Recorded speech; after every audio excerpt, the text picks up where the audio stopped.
Could you give us a sense of how gift giving works in the Taiwan election campaigns?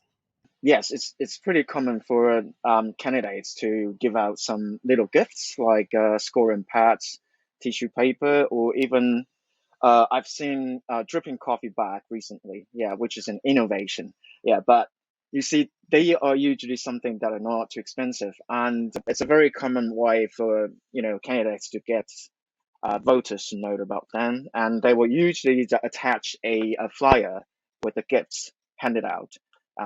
Yeah, just to increase their publicity or to make them more visible to the voters. And sometimes politicians or campaigners are getting into trouble for spending too much or giving too big a gift and being accused of vote buying. In what sort of way does that happen? I think it happens more frequently in rural areas where almost everyone knows each other.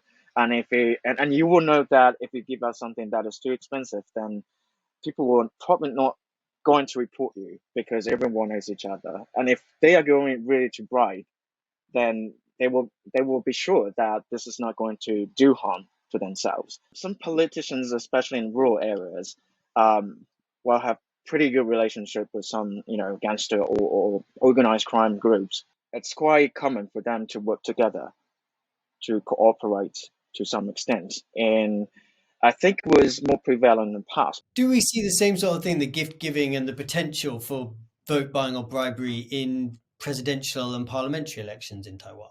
No, as I said, yeah, the little gifts are more for publicity, and so it usually applies to local election where the candidates are not very well known. But for a presidential election, the people you're gonna vote are always very famous, so they don't really have to give out this kind of little gifts.